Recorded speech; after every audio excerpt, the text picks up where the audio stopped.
Good morning बच्चों। आज हम लोग इस क्लास में स्टेम एंड स्टेम का मॉडिफिकेशन पढ़ेंगे। पिछले क्लास तक हम लोग रूट और रूट का मॉडिफिकेशन पढ़ लिए थे। ये थोड़ा छोटा है, लेकिन आज हम लोग लेक्चर कम डेमोन्स्ट्रेशन मेथड के थ्रू मॉडिफिकेशंस को भी पढ़ेंगे और जानने का कोशिश करेंगे कि ये सब होते कैसे हैं और नेचर में किस तरह से ये दिखते हैं। स्टेम के बारे में हम लोग पिछले क्लास में पढ़ चुके थे कि ये स्टेम बढ़ता कैसे है, कहाँ से इसकी उत्पत्ति होती है। तो जब हम लोग सीड का जर्मिनेशन पढ़े थे तो देखे थे कि प्लूमूल से स्टेम बनता है। ये प्लूमूल किसी भी सीड के जर्मिनेशन में ऊपर की ओर जाएगा। तो हम लोग पहले जाने कि स्टेम का बेसिक फीचर क्या होता है। सबसे पहले ये प्लूमूल से डेवलप किया, पहला। दूसरा, कैसे पहचानेंगे कि ये स्टेम है, तो इसमें नोड और इंटरनोड होता है। क्या होता है? Node and internode. तीसरा, इसका बेसिक फीचर क्या होता है? हमेशा आप देखेंगे कि स्टेम जहाँ पे सन होगा, जहाँ से सूरज की रोशनी आएगी या आपका बल्ब का भी रोशनी आएगा, तो ये स्टेम उसी तरफ ग्रो करता है। एग्जाम्पल के रूप में आप किसी गमले में छोटा सा किसी भी चीज़ का पौधा लगा दीजिए और एकदम डार्क रूम कर दीजिए, कहीं से वेंटिलेशन अगर आप छोड़ देते हैं तो आप देखेंगे कि प्लांट उसी की तरफ ग्रो करता है। तो हमेशा ये मतलब इसका हमेशा पॉजिटिव थिंकिंग ये होता है कि ये रोशनी की तरफ बढ़ता है, इसलिए इसको हम लोग इसको फोटोट्रॉपिक के नाम से जानते हैं। तो इसका पॉजिटिव व्यू क्या होगा? इसका पॉजिटिव व्यू होगा फोटोसिंथेटिक।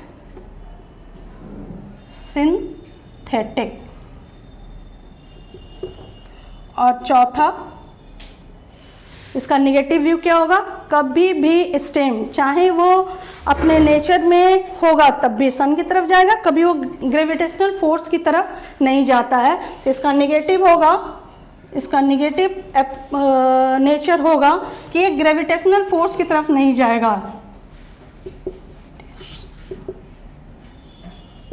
कभी भी ग्रेविटेशनल फोर्स की तरफ ये ग्रो नहीं करता है।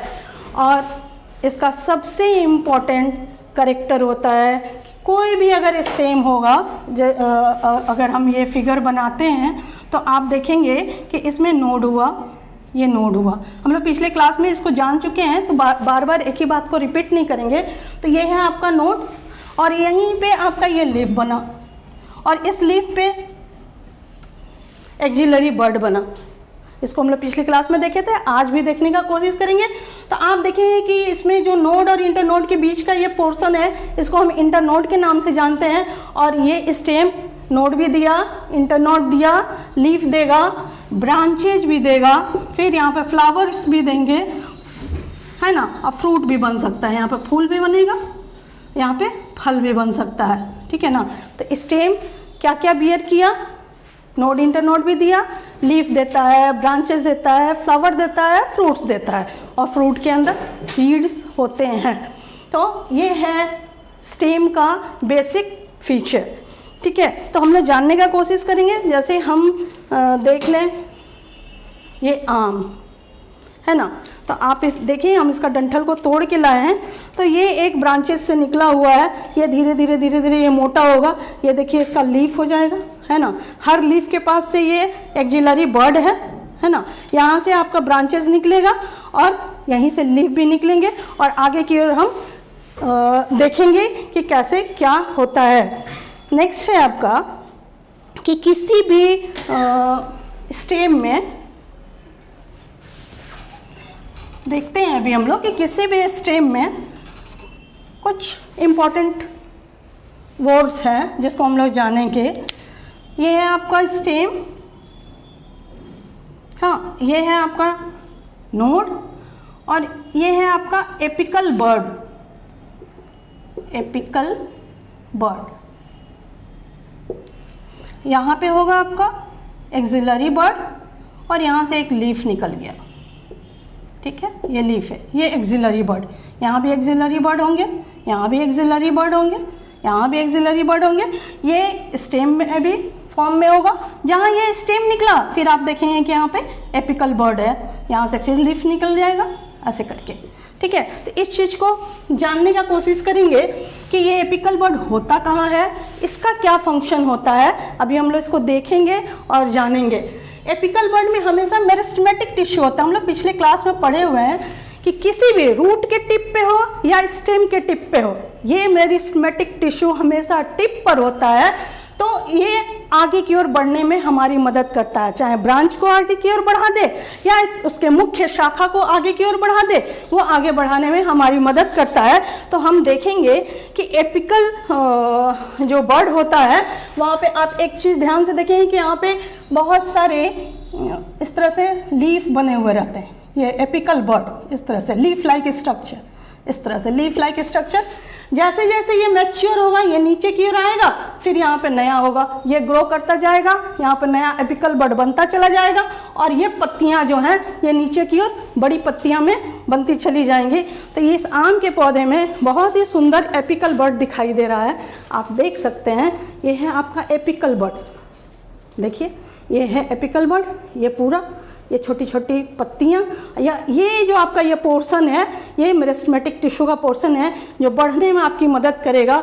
ये देखिए नया लीफ, ये छोटे छोटे, और जैसे जैसे ये आगे की ओर बढ़ेगा ये पत्तियाँ नीचे की ओर चली आएँ। हम इसको तोड़ के आराम से देख सकते हैं। आप इसको तोड़िए और ध्यान से देखिए,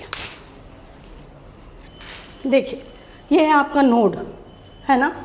फिर आप इसको हटा दीजिए, हर नोड से लीफ निकलेगा, हर नोड से लीफ निकलेगा। ये देखिए नोड, तो ये नोड हुआ, ये नोड हुआ, इन दोनों के बीच के पोर्शन को हम क्या बोलेंगे, इंटरनोड बोलेंगे, जो स्टेम का मोस्ट इम्पॉर्टेंट पार्ट होता है, जिसको देख के हम पहचान सकते हैं। ये रूट में नहीं दिखाई देगा, जब दिखेगा स्टेम में ही दिखाई देगा। और यहीं पे है एक्सिलरी बर्ड, जहाँ से ये ब्रांचेज निकलेगा। हम लोग नेक्स्ट एग्जाम्पल्स में इसको भी अच्छे से देखेंगे। तो यहाँ से एक्सिलरी बर्ड्स हैं जो ब्रांच में या लीफ में या फ्लावर फ्रूट्स बनाने में आपकी मदद करेगा। तो मेरे ख्याल से आप सब अच्छे से समझ गए होंगे कि एपिकल बर्ड होता कहाँ है। और देख लीजिए बहुत ही खूबसूरत है, एकदम क्लियर, जहाँ मेरिस्टेमेटिक टिश्यू पाया जाता है। नेक्स्ट है हमारा बहुत ही इम्पॉर्टेंट चीज़ कि ये है आपका जो लीफ और ये है आपका एक्सिलरी बर्ड। इन दोनों के इस मार्जिन को हम लीफ एक्सिस के नाम से जानते हैं। ठीक है, इसको हम लोग लीफ एक्सिस के नाम से जानते हैं। ये ठीक है ना, ये भी होगा, यहाँ होगा, ये है आपका लीफ। ठीक, ये इस पोर्शन को कहेंगे लीफ एक्सिलरी, पोजीशंस को कहेंगे लीफ एक्सिस या लीफ एक्सिलरी बर्ड। ठीक है, आगे हम लोग बढ़ते हैं। स्टेम के टाइप्स को हम उसके बेसिक फीचर्स के आधार पर डिफरेंट भागों में बांट दिए। ध्यान से समझिएगा, स्टेम के टाइप्स को हम उसके बेसिक फीचर पे अलग अलग भागों में बांट दिए। वो टाइप 3 तरह का होता है, एक हर्ब, दूसरा श्रब, तीसरा ट्री। क्या होगा, हर्ब, श्रब और ट्री। तो हम टाइप्स ऑफ स्टेम लिख देते हैं।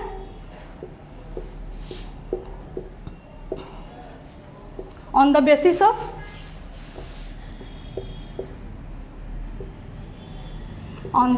Of stem feature. इसको हम 3 भाग में बांटे। ठीक है, 3 भाग में बांटे। पहला है हमारा हर्ब, दूसरा है श्रब और तीसरा है ट्री। बहुत ही आसान। हर्ब किसको कहते हैं? आप अपने लाइफ में जितना छोटा छोटा पौधा देखे होंगे, पौधा, पेड़ नहीं, झाड़ी भी नहीं, एकदम छोटा छोटा पौधा जो आपके ज़मीन से स्लोली आगे की ओर बढ़ेगा, मैक्सिमम उसकी हाइट होगी तो 1 हाथ, उससे ज़्यादा इसकी हाइट नहीं होती है। ज़्यादातर ये मेडिसिनल प्लांट्स के नाम से भी बहुत सारे इसमें मेडिसिनल प्लांट्स भी होंगे। और इसकी सबसे अच्छी पहचान होगी कि इसका जो स्टेम होता है बहुत ही सॉफ्ट होता है। आराम से आप चाहेंगे तो इसको तोड़ सकते हैं, आराम से आप चाहेंगे तो इसको तोड़ सकते हैं। जैसे ये देखिए आपका ग्रास है, ये भी एक हर्ब है। ऐसा नहीं है कि आप घास नहीं देखे हैं, आराम से आप इसको चाहिए टूट जाएगा। दूसरी इसकी पहचान है, इसकी तनाएं हमेशा हरी होती हैं, कहीं भी आपको ये ब्राउन कलर का दिखाई नहीं देगा। जैसे ये भूरे रंग का होगा आप देखिएगा पूरा घास ज़मीन पर सूखा हुआ मिलेगा। तो जब तक ये हरा है हर्ब कहलाया, और जैसे इसमें ब्राउनिश कलर आया ये सूख जाएगा, यानी कि ये हर्ब छोटे होंगे, छोटी छोटी झाड़ियाँ भी हो सकती हैं, रनर के रूप में ये ज़मीन पे चिपके हुए भी होंगे।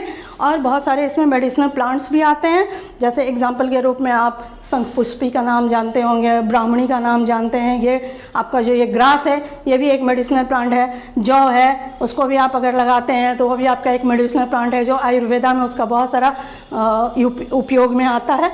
तो इस तरह से हम हर्ब के बारे में जाने।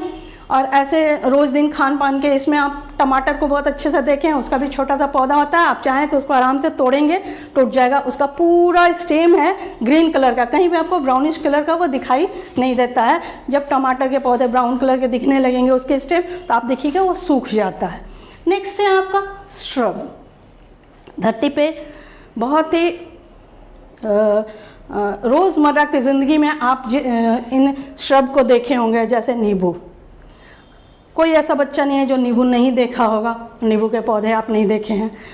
अनार भी आपका उसमें आ सकता है, अमरूद के भी छोटा वाला बोनसाई, आप अमरूद भी उसको उसमें आप देख सकते हैं, ठीक है ना। बहुत सारे फ्लावर्स भी आपके बहुत सारे ऐसे हैं, जैसे रोज़ हो गया जिसको आप इसमें रखते हैं, मैरीगोल्ड यानी गेंदा का फूल आपके इसमें आ सकते हैं, श्रब में आ सकते हैं। तो हम जानेंगे कि श्रब और हर्ब में क्या चेंजेज होता है, मतलब क्या अंतर होता है। तो ये सिर्फ ग्रीन होंगे। और श्रब को पहचानने का है कि स्टार्टिंग में जब वो इनिशियल स्टेज में होगा, छोटा सा होगा, तो आप देखिएगा कि ये ग्रीन कलर का होता है। देखिए ये तुलसी है, ये भी एक श्रब है, और ये देखिए ग्रीन कलर का है। जैसे ये बड़ा होगा इसकी टहनियाँ यहाँ पर देखिए ब्राउन कलर की हो जाएंगी। तो श्रब शुरू में हरा होगा, जैसे जैसे उसका उम्र बढ़ेगा ये नीचे की ओर भूरा होता चला जाएगा। रोज़ के भी केस में आप बहुत अच्छे से देख सकते हैं, शुरू वाली सारी टहनियाँ ग्रीन कलर की हैं, और जो इसका थोड़ा सा मैच्योर कर गया, मतलब साल 2 साल 3 साल का हो गया, तो आप ये देखिए ये भूरे रंग का दिखाई देने लगा। तो श्रब और हर्ब में मेरे ख्याल से आप कभी भी नहीं भूलेंगे, आपको कोई भी कन्फ्यूज़न नहीं होना चाहिए। रही बात अब ट्री की, तो इसका एग्जाम्पल हो गया ग्रास, इसका एग्जाम्पल आप रोज़, तुलसी भी दे सकते हैं, गुलाब का फूल, तुलसी, और ये है ट्री। अभी 17-18 साल की आपकी उम्र हो गई, आप अपने इस उम्र में बहुत सारे पेड़ देखे होंगे, और वो सारे पेड़ जिसका तना बहुत ही मोटा, एकदम ट्रंक बहुत मोटा, इतना मोटा होगा जो 1 साल 2 साल नहीं, सालों साल इसकी ज़िंदगी होती है। 25 साल 30 साल 50 साल के भी पुराने ये पेड़ आपको दिखाई देंगे। इसमें बहुत सारे ब्रांचेज होंगे, फ्लावर्स होंगे, फूल होंगे, सब कुछ भी होंगे, लेकिन सबसे मुख्य इसकी पहचान है, चूँकि हम तना के बारे में पढ़ रहे हैं, तो इसका तना बहुत ही मोटा और चौड़ा होगा। इसके तने पर बार्क मिलेंगे, आप उसके छाल को निकाल सकते हैं, देख सकते हैं। लेकिन ये ट्री को हम 2 भाग में बांटते हैं। क्यों? कुछ ऐसे पेड़ हैं जिसमें ये ब्रांचेज होते हैं, कुछ ऐसे पेड़ हैं जिसमें ब्रांचेज नहीं होते हैं। तो इसको हम लिखेंगे ब्रांच, और इसको लिखेंगे अनब्रांच। यानी कि हम ट्री को 2 भाग में बांट दिए, पहला ब्रांच और दूसरा अनब्रांच। अनब्रांच में बांस, बम्बू जिसको बोलते हैं, और बनाना बहुत ही कॉमन है, जिसको आप अच्छे से अपने लाइफ में देखे होंगे। कभी भी आप केले के पेड़ में शाखाएं निकलते आप नहीं देखे होंगे। पीपल में दिखेगा, नीम में दिखेगा, इमली में दिखेगा, आम में दिखेगा, अमरूद में दिखेगा, कि आपको बहुत सारे ब्रांचेस दिखाई देंगे। अभी हम आम को दिखाए थे, आम का जिसमें हम लोग एपिकल बर्ड देखे थे, उसमें हम लोग देखे थे। लेकिन कभी भी आप नहीं देखे होंगे बनाना में कि ब्रांच निकलता है। ये देखिए बनाना, इसमें कहीं नहीं आपको दिखाई देगा कि इसमें ब्रांच निकलता है। ये सिंगल एक ही तना इसका ऊपर की ओर जाएगा, इससे ब्रांचेस नहीं निकलते हैं। तो ये है आपका बनाना। दूसरा आपका हो जाएगा बांस, बम्बू के नाम से जानते हैं। और ट्री में जिसमें बहुत सारे ब्रांचेज हैं, तो आम, इमली, अमरूद, पीपल, बरगद, ये इसका एग्जाम्पल होगा। तो इस तरह से इसके बेसिक फीचर्स के आधार पे हम इसको 3 भाग में बांटे, herb, shrub and tree. Tree को फिर 2 भाग में बांट दिए, ब्रांच और अनब्रांच। सारे का एग्जाम्पल हम आपको बता दिए हैं। मेरे जब PDF को आप देखेंगे तो उसमें भी सारा एग्जाम्पल दिया हुआ। अब हम लोग थोड़ा इसके आगे बढ़ते हैं।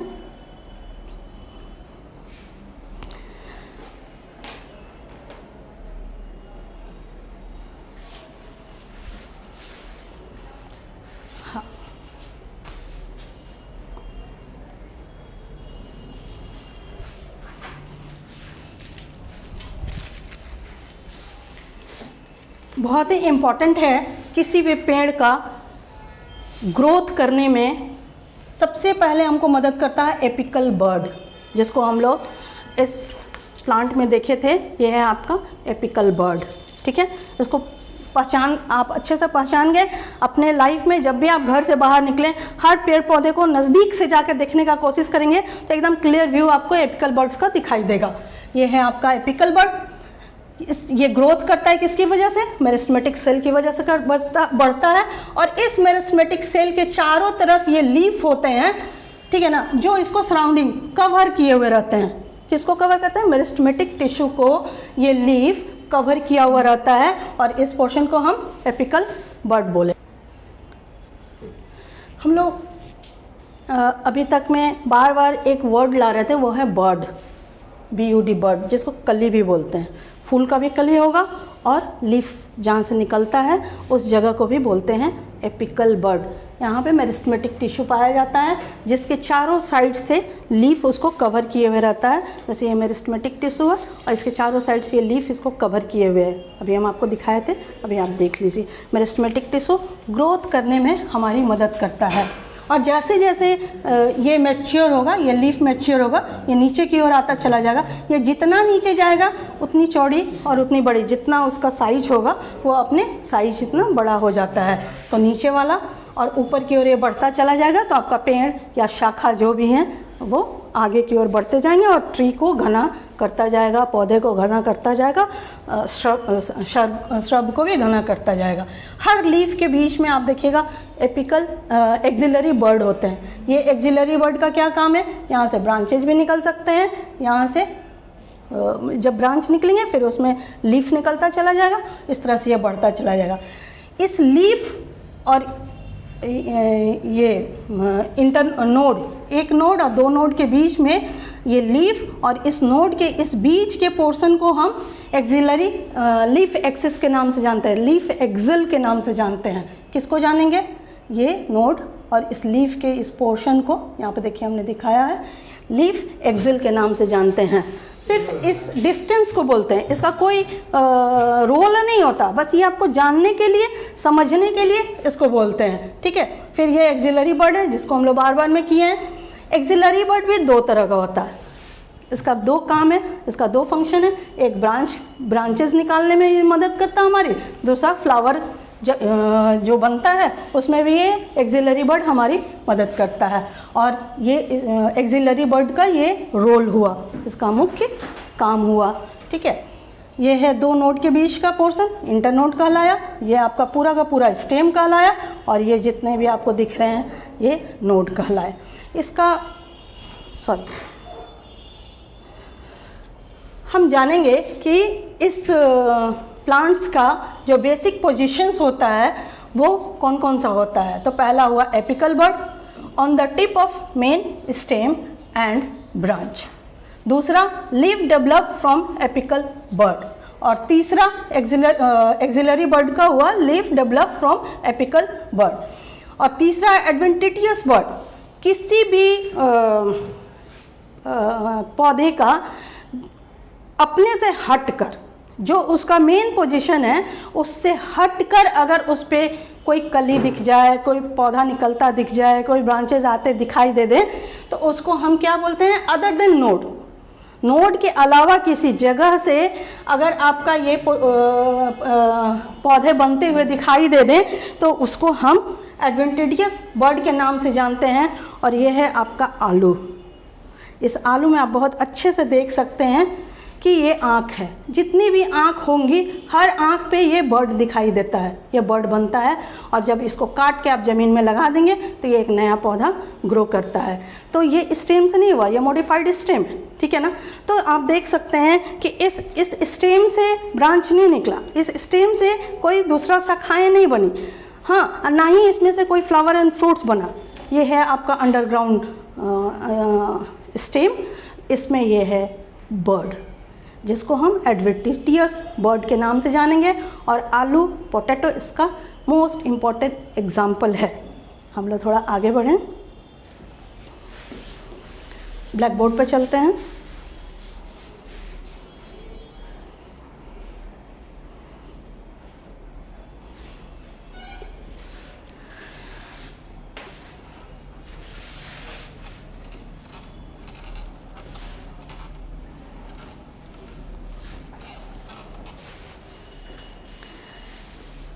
स्टेम का मेन रोल क्या होता है? स्टेम का मेन रोल होता है वो ब्रांचेज और लीफ बनाता है।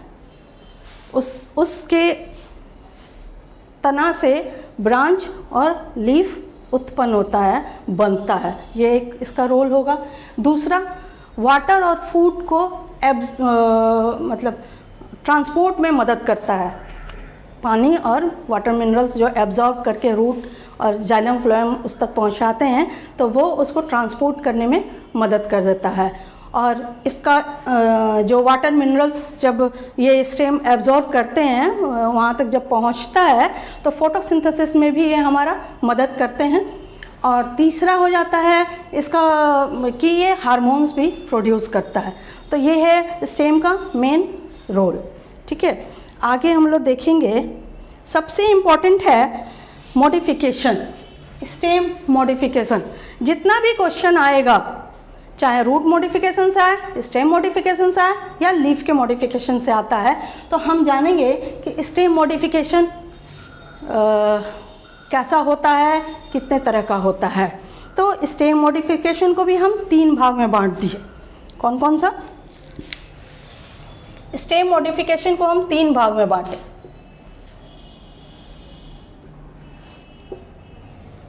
एक है एरियल, दूसरे को बोलते हैं सब एरियल, और तीसरे को बोलते हैं अंडरग्राउंड।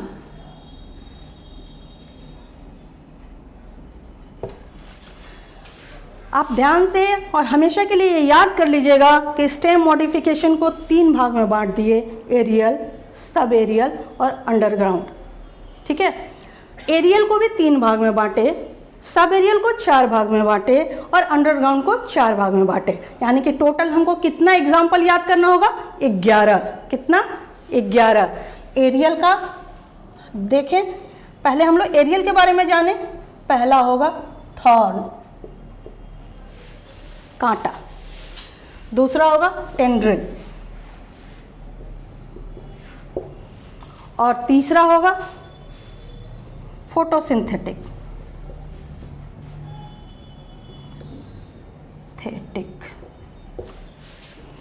पहले हम लोग एरियल के बारे में डिटेल पढ़ेंगे कि थॉर्न किसे कहेंगे, टेंड्रिल किसको कहते हैं और फोटोसिंथेटिक किसको कहते हैं। जानने का कोशिश करेंगे कि थॉर्न कहाँ पाया जाता है। तो अभी हम लोग देखे थे कि ये है आपका स्टेम, ये है आपका नोड, और ये इंटरनोड हो गया, और ये है नोड। हर नोड से ये लीफ निकला, ये लीफ का डंठल हो गया पेटियोल, और यहाँ पे है एक्सिलरी बर्ड। एक्सिलरी बर्ड में किसी तरह का चेंज कर जाना।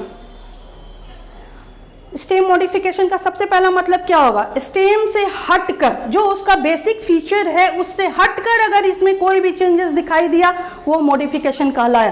ध्यान से समझ लीजिएगा, स्टेम का जो अपना रोल है, उसका अपना बेसिक फीचर है, उससे हटकर इसमें कोई भी चेंजेस हुआ उसको हम क्या बोलेंगे? मॉडिफिकेशन बोलेंगे। तो एरियल में जो ये थॉर्न है और टेंड्रिल है, इसको हम जानने का कोशिश करें। आप देखे होंगे कि कोई भी लत्तर वाला पौधा जिसमें आप देखेंगे कि स्पाइरल की तरह कुछ निकला हुआ रहता है, जिसको हम टेंड्रिल्स के नाम से जानते हैं। थॉर्न में आप देखेंगे कि नींबू का पौधा आप देखे होंगे, उसमें आप देखिएगा कि इस एक्सिलरी बर्ड जहाँ है वहाँ पे ये कांटा दिखाई देगा, जिसको हम थॉर्न के नाम से जानते हैं। ठीक है, कोई भी कुकुम्बर, कोई भी लत्तर वाला पौधे को आप देखेंगे तो ये पौधा है, ऐसे आगे की ओर बढ़ रहा है, यहाँ इसके लीफ हो जाएंगे ऐसे, और यहाँ से आप देखिएगा कि इस तरह से, जिसको हम टेंड्रिल बोलते हैं, ये इसमें से ब्रांचेज भी निकल जाएगा। इसका कोई काम नहीं होता, देखने में सुंदर लगता है और सपोर्ट आगे ऊपर की ओर बढ़ने में ये सपोर्ट करता है, इसलिए कि इसका जो बेसिक तना होता है वो दुबला पतला होता है, वो स्ट्रेट खड़ा नहीं हो सकता, तो उसको सपोर्ट देने में ये टेंड्रिल हमारी मदद करता है। तो आज हम देखेंगे कि पहले कि थॉर्न होता कहाँ है, कहाँ पाया जाता है। ये है देखिए आपका नींबू, ये है आपका लीफ, ये देखिए है आपका लीफ, यहाँ है एक्सिलरी बर्ड, और ये देखिए थॉर्न। देख रहे हैं अच्छे से, कहीं भी देख लीजिए, ये देखिए लीफ, यहाँ है एक्सिलरी बर्ड, ये देखिए थॉर्न। थॉर्न का देखिए यहाँ पर निर्माण हो रहा, यहाँ भी आप देखिए ये है लीफ, यहाँ है एक्सिलरी बर्ड, और ये एक्सिलरी बर्ड किस चीज़ में कन्वर्ट कर गया, थॉर्न में, कांटा में। देख लिए। रोज के केस में भी आप कहें कि ऐसा होगा तो नहीं, रोज के केस में आप देखिएगा जहाँ एक्सिलरी बर्ड है वहाँ से ये ब्रांच निकलेगा, इसके तना पे आपको दिखेगा, ये बीच में हर नोड केस पे ये दिखेंगे, लेकिन एक्सिलरी बर्ड के पास ये कांटा नहीं दिखाई देगा। ये आपको नींबू में बहुत ही क्लियर दिखाई दे रहा है, इसलिए हम एग्जाम्पल के रूप में आपको ये प्लांट ला के दिखा रहे हैं, कभी भी आपको कोई कन्फ्यूज़न नहीं होना चाहिए। ठीक है, रही बात टेंड्रिल, ये देखिए, ये है आपका करेला, ये है आपका नेनुआ। ठीक है ना, दोनों में देखिए ये टेंड्रिल, ये देखिए दिख रहा है ना, ये है आपका टेंड्रिल, ये सपोर्ट का काम करता है। और कहाँ से निकला, यही एक्सिलरी बर्ड के पास से निकला, ये लीफ हो गया, ये है एक्सिलरी बर्ड, यहाँ से ये टेंड्रिल निकल रहा है। तो आपको कन्फ्यूज़न नहीं होना चाहिए। एरियल हवा में सपोर्ट देने के लिए, एरियल थॉर्न नींबू में पाएंगे, साइट्रस में पाएंगे, और टेंड्रिल किसी भी कुकुरबिट्स फैमिलीज़ में हम इसको पा सकते हैं। तो दो एग्जांपल आपको हम दिखा दिए, एक नेनुआ जिसको तोरी भी बोलते हैं, है ना, ये देख लीजिए, इसमें देखिए ब्रांचेज भी निकला हुआ है, देखिए टेंड्रिल में ये ब्रांचेज भी निकले हुए हैं। देखिए इसका काम है सिर्फ सपोर्ट करना, तो कोई कन्फ्यूज़न नहीं होना चाहिए। तीसरा हमारा बहुत ही इम्पॉर्टेंट है फोटोसिंथेटिक। इसका हमको रियल में प्लांट नहीं मिला कि हम आपको दिखा सकते हैं, बट आप जानते हैं नागफनी, नागफनी का नाम आप सुने होंगे, बहुत कॉमन है, जिसको हम कैक्टस के नाम से भी जानते हैं। और आप देखेंगे कि ये है प्लांट, ठीक है ना, और इसका जो ये स्टेम है, यह है इसका स्टेम, इसका स्टेम हमेशा इतना पानी एब्जॉर्ब कर लेता है, इतना पानी एब्जॉर्ब कर लेता है कि ये पत्ते का स्ट्रक्चर बना लेता है। किस चीज़ का बनाता है, लीफ का स्ट्रक्चर बना लेता है, जिसको हम ओपुंटिया के नाम से जानते हैं, हिंदी में इसको हम नागफनी बोलते हैं। और इसकी पत्तियाँ छोटे छोटे स्पाइन के रूप में बदल जाती हैं। कहने का मतलब कि इसका स्टेम सारा वाटर मिनरल्स को खुद ही एब्जॉर्ब कर लेता है और अपने अंदर जमा करके, और चपटा और थोड़ा मोटा, ये हथेली की तरह मोटा और गद्दीदार, आप इसको टच करेंगे तो बहुत ही सॉफ्ट आपको दिखेगा। तो इसकी पत्तियां स्पाइन में कन्वर्ट कर जाती हैं, छोटे छोटे कांटे में बदल जाती हैं, और इसका जो स्टेम है वो पत्ते का आकार बना लेता है। और यह है नागफनी। फोटोसिंथेसिस का भी काम ये करता है, चूँकि ये ग्रीन कलर का होता है, तो इसकी पत्तियां खाना बनाने में हमारी मदद नहीं करती, इसका जो स्टेम है, जो लीफ लाइक स्ट्रक्चर में कन्वर्ट कर गया, वो खाना बनाने में काम करता है। और इस पोजीशन को फाइलोक्लेड्स के नाम से जानते हैं, फाइलोक्लेड। तो याद रखिएगा, ये क्वेश्चन आता है कि फाइलोक्लेड किसको कहते हैं, ये नागफनी में, कैक्टस में बहुत अच्छे से। ये भी दो तरह का होता है, एक तो ये फ्लैट चपटा, और दूसरा है सिलेंड्रिकल, इस तरह से लंबा लंबा आपको दिखाई देंगे, इसमें पतली पतली लंबी लंबी पत्तियां आपको दिखाई देंगी। और इसके ऊपर भी छोटे छोटे कांटे आपको दिखाई देंगे, ठीक है ना। तो ये सिलेंड्रिकल होंगे और ये फ्लैटेड होंगे। इसका दो तरह का एग्जाम्पल होगा जो हम एरियल में बहुत अच्छे से जानें। अब हम लोग जानेंगे सब एरियल। सब एरियल को 4 भाग में बांट दिया गया। पहला रनर, पहला हुआ रनर। दूसरा स्टोलोन। तीसरा ऑफसेट और चौथा शक्कर। सब एरियल को 4 भाग में बांटा गया, रनर, स्टोलोन, ऑफसेट और शक्कर। पहले हम लोग समझेंगे कि होते कैसे हैं, फिर हम लोग एग्जाम्पल देखेंगे ओरिजिनल में कि वो होता कैसा है। रनर जो आपकी ज़मीन पर हॉरिजॉन्टल इस तरह से, हाँ इसमें एक चीज़ आप ध्यान देंगे, सब एरियल हम इसको इसलिए बोले, सब एरियल हम इसको इसलिए बोले कि इसकी जो तना है या तो मिट्टी के ऊपर या फिर मिट्टी के नीचे जाके कुछ अपना नया आकृति को बना देता है, ठीक है ना।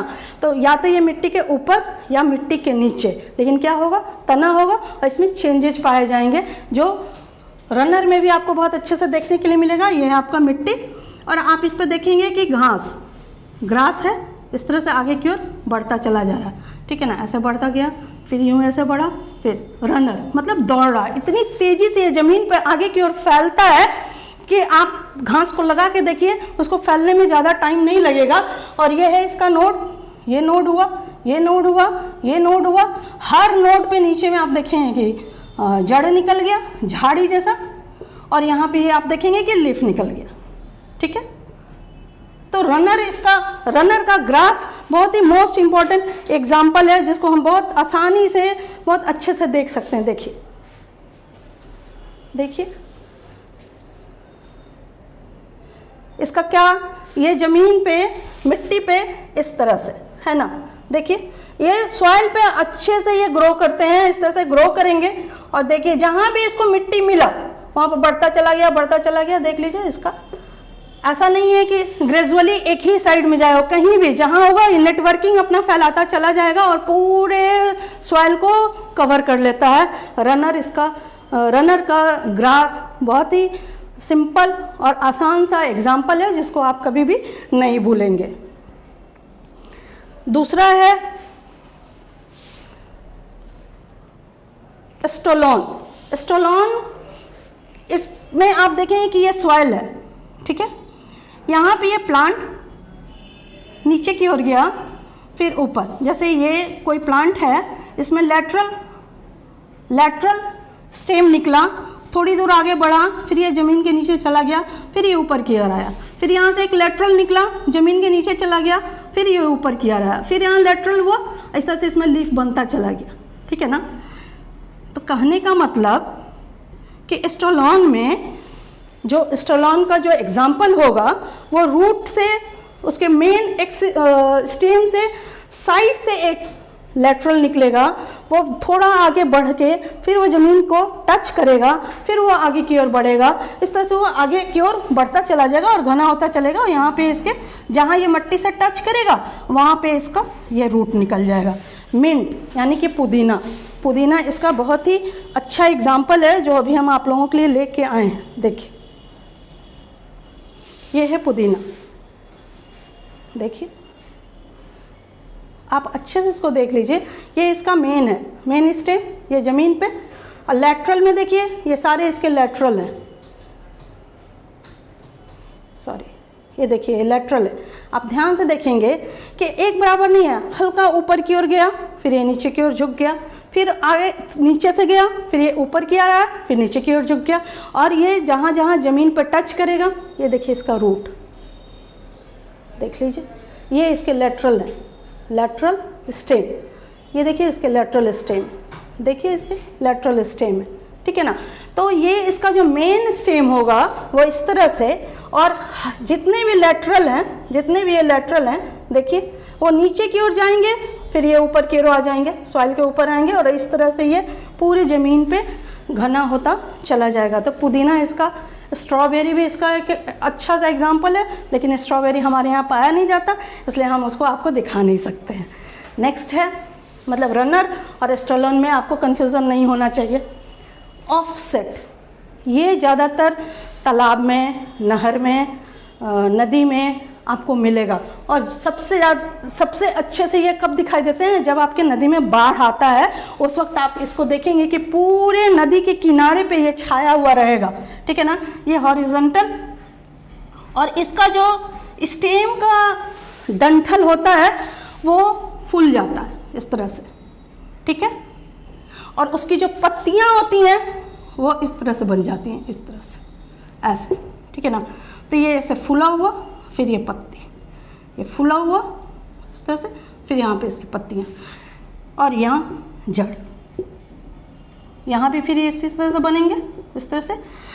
इसका एक बहुत ही पहचानने का बेसिक इसका करेक्टर है कि दोनों नोड जो होगा ये नज़दीक होगा, बहुत कम। इंटरनोड का जो स्पेस होता है, इंटरनोड का जो स्पेस होता है वो बहुत कम होता है, औरों की तरह दूरी नहीं रहता है, एकदम नज़दीक नज़दीक पे। और ये पूरे किनारे को घना कर लेता है। इसमें पर्पल कलर का फूल खिलता है, उजले रंग के भी फूल होते हैं, लेकिन पर्पल कलर का फूल ज़्यादातर आपको नदी के किनारे, बाढ़ जब आएगा उस समय। और ये इतना पानी का ऑक्सीजन को एब्जॉर्ब कर लेता है कि मछलियों के लिए ये दुश्मन हो जाता है। तो ये एक एक्वेटिक प्लांट है जो पानी में पाया जाता है, और इसमें इंटरनोड का जो जगह हॉरिजॉन्टल इसके स्टेम होंगे, और दो नोड के बीच का जो स्पेस होगा जिसको हम इंटरनोड कहते हैं, ये बहुत नज़दीक होता है, कम होता है, इसलिए पूरे इसमें पूरा जकड़ा हुआ दिखाई देगा। और इसका दूसरा कैरेक्टर हुआ कि ये ऑक्सीजन, पानी में जो ऑक्सीजन पाया जाता है ये उसको नष्ट कर देते हैं, मतलब ज़्यादा ले लेते हैं, तो जो पानी में रहने वाले एक्वेटिक मेरे एनिमल्स हैं उनको ये हानि पहुंचाता है, उनको ऑक्सीजन की मात्रा कम हो जाती है तो वो किल होने लगते हैं, मरने लगते हैं। इकॉर्निया इसका एग्जाम्पल है, हिंदी में इसको जलकुंभी बोलते हैं। क्या बोलते हैं? जलकुंभी। नेक्स्ट है हमारा शक्कर, ठीक है ना। शक्कर का बहुत ही अच्छा एग्जाम्पल है बनाना का, केला का पेड़ आप देखे हैं, ये बड़ी बड़ी ऐसी पत्तियां आपको दिखाई देंगी, ठीक है ना, इस तरह से पत्तियां आपको दिखाई देंगी। फिर ये पत्तियां आपको ऐसे दिखाई दे रही ये, और इसका जो मेन स्टेम है थोड़ा सा ज़मीन से नीचे चला जाएगा, और फिर आप देखेंगे कि ये ऊपर की ओर आएंगे और ये कंद की तरह ऐसे ऊपर की ओर आएंगे, और फिर यहाँ एक नया प्लांट बनाना का बनेगा, ठीक है ना। मुझे आज मिला है और हम लेके आए हैं, देखिए ये, तो ये है आपका बनाना, ध्यान से देख लीजिए, ये है आपका बनाना, ये है इसकी पत्तियाँ।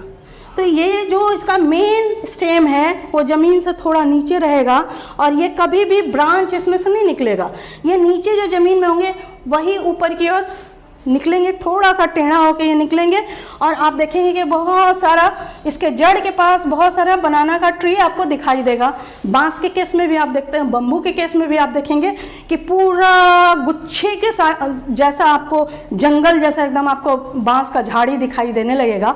तो ये दो आपका एग्जाम्पल है किसका? शक्कर का। किसका है? शक्कर का। तो बम्बूसा और बनाना दोनों इसका मोस्ट इम्पोर्टेंट एग्जाम्पल है, जिसको आप बहुत अच्छे से देख लीजिए, समझ लीजिए, जाने, मतलब ये आप याद रखिएगा कि इसका स्टेम थोड़ा मिट्टी से नीचे चला गया और तब वहाँ से ये नया पौधा निकलता है इसका, ठीक है ना। ये इसका पहचान है। तो एरियल और सब एरियल के बारे में तो हम जान गए। अब हम लोग जानेंगे underground modification stem. Underground modification stem से क्वेश्चन बहुत आता है, ठीक है ना। इसको हम लोग बहुत अच्छे से जानेंगे, और ये भी 4 तरह का होता है, ठीक है। पहला, दूसरा, तीसरा और चौथा। पहला हम लिख दें बल्ब, दूसरा हम लिख दें कॉर्न, ठीक है। तीसरा हम लिख दें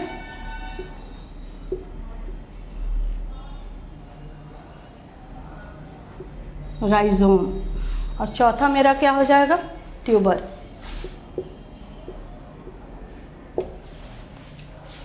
बल्ब, कॉर्न, राइजोम और ट्यूबर। यहीं से स्टार्ट करते हैं।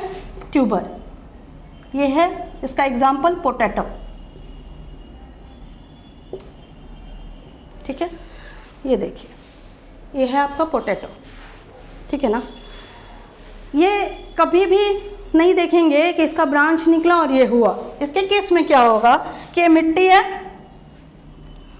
और ये आलू का पौधा है, ठीक है ना। और ये देखिए, इसका तना जमीन के नीचे चला गया, छोटे छोटे पतले पतले बहुत सारा तना जमीन के नीचे जाएगा, जो देखने में आपको रूट की तरह दिखाई देने लगेगा, लेटरल रूट की तरह दिखाई देने लगेगा। और हर तने के टिप पे ये आलू बनेगा, टिप पे, तना के टिप पे ये आलू का निर्माण होगा। आप ध्यान से कभी भी आलू के खेती में आप जाके देखेंगे तो मिट्टी आप हटाइए और देखिएगा कि ऊपर नहीं, मिट्टी के नीचे, और जो तना जमीन के नीचे चला गया है उसके टिप पे ये आलू बनता है, ठीक है ना। और इसमें ये इसके बर्ड हैं, जिससे फिर नया पौधा, इसको जितना आँख आपको दिखाई देगा काटिए, अगर 4 दिखा मिट्टी में लगा दीजिए 4 पौधा निकल जाएगा, 8 है मिट्टी में लगाइए 8 पौधा दिखाई देगा। तो पोटैटो इसका बहुत ही अच्छा एग्जाम्पल है, किसका, ट्यूबर का। नेक्स्ट है हमारा राइजोम। राइजोम के केस में आप देखेंगे कि हॉरिजॉन्टल, इसकी बात हम कर रहे हैं, हॉरिजॉन्टल ये है आपका मिट्टी, और इसके नीचे आप देखेंगे, इसके नीचे इस तरह से, इसका कोई अपना शेप एंड साइज़ नहीं होता है, किसी तरह से कोई अपना शेप एंड साइज़ नहीं होता है। अदरक है, हल्दी है ना, ये सब इसका एग्जाम्पल है, ठीक है। और इसमें इस तरह से नोड बने हुए रहते हैं, ये है नोड, इन 2 नोड के बीच में इंटरनोड, इसलिए हम इसको पहचाने और हम इसको जानते हैं कि ये स्टेम है। क्यों मॉडिफाइड स्टेम है? क्योंकि इसमें नोड और इंटरनोड पाया जाता है। और ये इसका बहुत ही अच्छा एग्जाम्पल है, क्या, जिंजर, अदरक। देखिए ये इसका स्टेम है, ये काटा हुआ है, ये इसका स्टेम जो मिट्टी के ऊपर आया, और ये मिट्टी के नीचे देखिए कितना अच्छा से बना हुआ है। जितना भी इसका टिप है फिर ये सॉइल के ऊपर की ओर जाएगा, सॉइल के ऊपर जाएगा, एक नया पौधा बनाएगा। देखिए इसका कोई अपना शेप एंड साइज नहीं होता है। देखिए ये इसका स्टेम है जिसको हमने तोड़ा, ये स्टेम ऊपर की ओर जाएगा, ये है राइजोम। राइजोम का जिंजर, टर्मेरिक मतलब हल्दी, ये सब इसका मोस्ट इम्पॉर्टेंट एग्जाम्पल है, कन्फ्यूज़न नहीं होना चाहिए। नेक्स्ट है हमारा कॉर्न। ये 2 तरह का होता है, कौन कौन सा? कैलिकेरिया, हाँ ये आप इसको देख, कैल्सिया, सॉरी कैल्सिया, कैलिकेरिया नहीं, कैल्केशिया, कैल्केशिया, कैल्केशिया इसका एग्जाम्पल है। ये है कैल्केशिया, जिसको आप कंदा के नाम से जानते हैं, ठीक है ना। ये मिट्टी के नीचे इसका स्टेम बड़ा बड़ा हो जाता है, ठीक है ना, ओवल शेप में भी आपको दिखेगा, गोल भी दिखाई देगा। और ये देखिए ये इसके नोड्स हैं, ये देखिए चारों साइड से ये सर्किल के जैसा इसका नोड होगा। ये देखिए एक नोड यहाँ से ये तैयार हो रहा है, ये ब्राउन कलर का, इधर भी है, ये पूरा सर्किल देख लीजिए, ये डार्क ब्राउन कलर जो आपको दिख रहा है पूरा सर्किल बनाए हुए है। कॉर्न का ये बहुत ही अच्छा एग्जाम्पल है। और 2 नोड के बीच का ये जो पोर्शन हुआ ये इंटर नोड कहलाया, ये पोर्शन हुआ ये इंटर नोड कहलाया। और ये इस तरह से देखिए, ये है ना, ये ज़मीन के नीचे आप लगा दीजिए फिर एक नया पौधा। तो आप कैल्केशिया के केस में क्या देखेंगे, इस तरह से ज़मीन के नीचे ये होंगे, ठीक है। ये है आपका नोड, ये है आपका नोड जो हमने आपको इसमें दिखाया, नोड है। और हर नोड से यहाँ पे एक स्टेम बन गया, ठीक है ना, इस तरह से, और ये फैलता चला गया इस तरह से। कैल्केशिया कट गया। दूसरा एग्जाम्पल है ओल। देखिए ये भी हम आपको लेके आए, देखिए इसको भी आप लगा दीजिए, इसको तोड़िए और लगा दीजिए, इसको तोड़िए और लगा दीजिए, एक नया प्लांट को ग्रो करेगा। तो कॉर्न का ये 2 बहुत ही अच्छा इम्पॉर्टेंट एग्जाम्पल है। अब है हमारा बल्ब। इसको हम लोग देखेंगे कि बल्ब का एग्जाम्पल क्या होगा। बल्ब का एग्जाम्पल है ओनियन, प्याज, जिसको हम लोग खाते हैं। ये है आपका प्याज, ये पोर्शन जिसको हम काट के फेंक देते हैं, यहाँ पे जड़ जैसा आपको दिखाई देगा, और ये इस तरह से, ठीक है ना।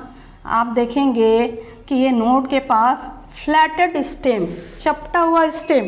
जब आप हरा प्याज मार्केट में देखते हैं और बोलते हैं प्याज की पत्ती का हम पकौड़ी खाएंगे, प्याज की वो पत्ती नहीं होता, वो स्टेम होता है। ध्यान से देखेंगे प्याज की पत्तियां कौन सी हैं, ये पहला स्केली लीफ, ये है प्याज की पत्ती जिसको हम स्केली लीफ के नाम से जानते हैं। और देखिए हमने इसको काटा, ये है आपका नोड, यहाँ से देखिए जड़ निकला हुआ है ना, ज़मीन के नीचे ये जड़ निकलेगा, बहुत ही अच्छा। ये है नोड, और ये बीच का जो ये पोर्शन है, ये बीच वाला जो ये आपका पोर्शन है, ये फ्लैटेड लीफ, ये फ्लैटेड लीफ, सॉरी, ये आपका फ्लैटेड लीफ, फ्लैटेड स्टेम बाहर की ओर निकलेगा ग्रीन कलर का। और ये है आपका स्केली लीफ, और जिसको हम खाते हैं इसको हम फ्लैशी लीफ के नाम से जानते हैं। तो इसका सबसे बाहरी वाला जो छिलका हुआ उसको हम स्केली लीफ बोले, ठीक है। और जिस प्याज को हम खाते हैं, ये परत दर परत जो निकल जाता है, जिस प्याज को हम खाते हैं उसको हम फ्लैशी लीफ बोलते हैं, फ्लैशी लीफ, ठीक है।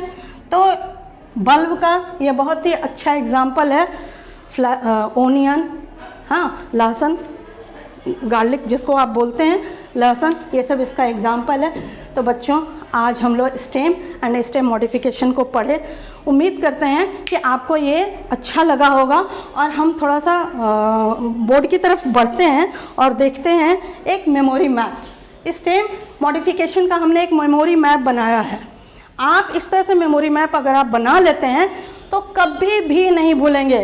रूट के केस में भी हमने आपको मेमोरी मैप बनाया था, आप उसको पढ़ेंगे, अच्छे से देखेंगे कि एरियल, सब एरियल और अंडरग्राउंड, ठीक है ना। एरियल का 3, थॉर्न के बारे में जाने, टेंड्रिल जाने, फोटोसिंथेटिक जाने, सब एरियल का रनर जाने, स्टोलोन जाने, ऑफसेट जाने और शक्कर भी जाने। और अंडरग्राउंड मॉडिफाइड स्टेम के बारे में भी राइजोम हो गया, बल्ब हो गया, ट्यूबर हो गया और कॉर्न हो गया। सबका एग्जाम्पल इसमें दिया हुआ है, आपको किसी तरह का कंफ्यूजन नहीं होना चाहिए। देखिए एग्जाम्पल, सबका एग्जाम्पल दिया हुआ है। तो हमें उम्मीद है कि अगर आप इसको 1 से 2 बार देखेंगे तो अच्छी तरह से स्टेम एंड स्टेम मॉडिफिकेशन को जान जाएंगे, उसका बेसिक फीचर, उसका रोल और इसका मॉडिफिकेशन। तो होप आपको ये क्लास बहुत अच्छा लगा होगा। Thank you very much.